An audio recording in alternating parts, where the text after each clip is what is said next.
So இது என்னென்னு பார்த்தீங்கன்னா 2025 எந்தெந்த கார் எவ்வளோ சேல்ஸ் ஆகிருக்கு அப்படிங்கிறது. ஸோ இது வந்து ஷோரூமோட டீலர்ஷிப்போட டிஸ்பேச்சோட ரெக்கார்டு தான் இது. ஸோ எந்தெந்த காரு எப்படி சேல்ஸ் ஆகிருக்கு எவ்வளோ ஆகிருக்குங்கிறத நம்ம கீழேருந்து பார்க்கலாம் எது அதிகமாக இருக்குங்கிறத.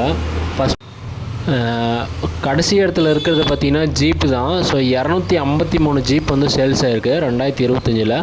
அடுத்தது பார்த்திங்கன்னா சிட்ரான்னு சொல்லிட்டு இது ஒரு ஃபாரின் கம்பெனி. இது பார்த்திங்கன்னா 1224 கார் சேல்ஸ் ஆகிருக்கு.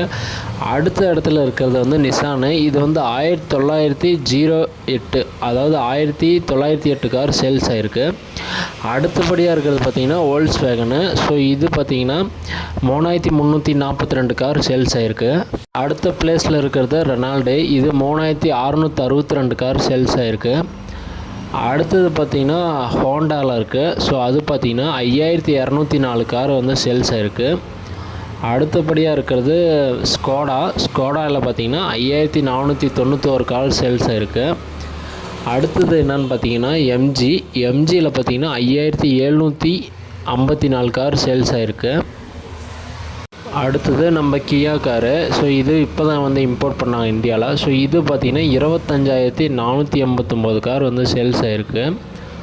அடுத்தபடியாக இருக்கிறது பார்த்திங்கன்னா டொயாட்டோ. ஸோ இதில் பார்த்திங்கன்னா 30,008 அதாவது 30,080 கார் வந்து சேல்ஸ் ஆகிருக்கு. அடுத்தது ஹுண்டாயில் பார்த்திங்கன்னா 50,340 கார் சேல்ஸ் ஆகிருக்கு. அடுத்து இருக்கிறது மகேந்திராவில் பார்த்திங்கன்னா 56,336 கார் வந்து சேல்ஸ் ஆகிருக்கு.